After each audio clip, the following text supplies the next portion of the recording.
What if we went back to the origins of life with Terrence Malick's The Tree of Life, Palme d'Or in 2011? A flame, that of life, or could it be an embryo in its mother's womb, opens and closes the film? Where did you come from? Why are you here? And where were you when I created you? So many questions raised by God in the book of Job, to which Terrence Malick offers graphic, poetic, and organic interpretations, far from classic narrative considerations. The creation of the universe and of life on Earth is explored through the moral values taught by religions, and more specifically, Christianity. Would Terence Malick borrow from St. Augustine's Confessions the desire to seek God mixed with the confession of lived experience? Could it be the life of Jack, a little boy from Texas who grew up in the 50s? Would these scenes be real or fantasized, since, in the manner of St. Augustine, Jack confides through his prayers? Creation can be contemplated through an image stretched across time.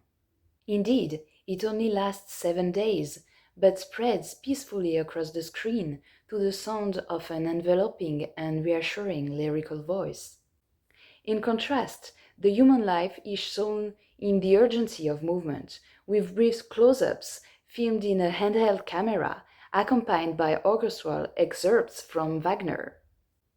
Jarring visuals and dehumanized music quickly pull us out of the introspective mental images of creation.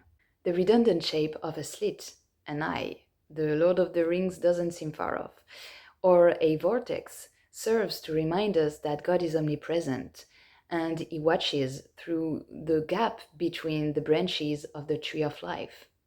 The first part of the film presents, in the form of a voiceover, the memories, prayers, and thoughts of the three protagonists, starting with the Father, then the Son, and the logic of the Holy Trinity therefore suggests that the third character, the Mother, is none other than the Holy Spirit. The creation of the cosmos and geological phenomena merge with the appearance of life in utero. The universe and the Earth are filmed in what they have in common organically and graphically with the female reproductive system. Could the infinitely large and the infinitely small be one and the same? And could this sacred place be in the woman's body? It is the incarnation, the Word made flesh into the body of the Virgin. But could the Mother also be the Redeemer? Indeed, she welcomes her Son into what seems to be a paradise based in light. And although the film illustrates in a poetic and almost abstract way many passages from the Bible, the Mother is at no point depicted through the lens of original sin between Adam and Eve. It's a way to restore to women their stolen virtues. Nature is revered. The trees, lungs of the earth, filmed from a low angle, reveal their infinite branching, inevitably recalling the placental network around the fetus, here symbolized by the void allowing a glimpse of the sky. The creation of human life and the heavens are always intertwined, just as the remission of sins and purification are constantly referred back to water. It purifies, gives life, just as it can take it away.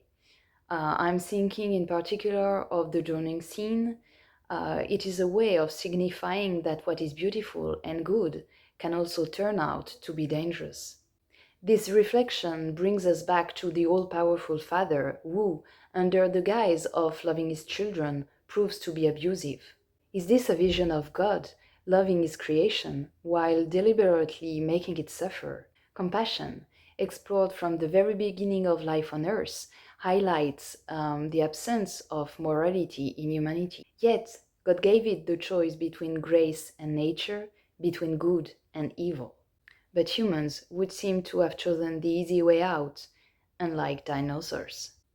Indeed, a velociraptor, a fierce carnivore capable of killing with a mere retraction of its claw, spares the life of a parasoraulophus lying on the ground.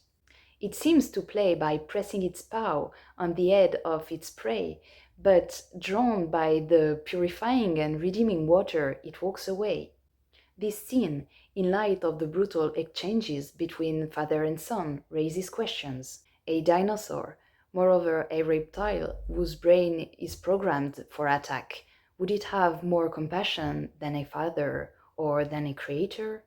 Is suffering a punishment, an answer to humanity's desires for greatness? The skyscrapers, filmed from a low angle, symbolize the ascent of man. But what if, in trying to physically reach the kingdom of heaven, he drew the wrath of the Creator?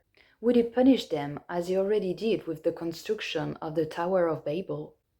Although Jack is filmed in a low angle in the world he has created, embodying the omnipotence desired by his father, he is in reality a fragile and frightened child.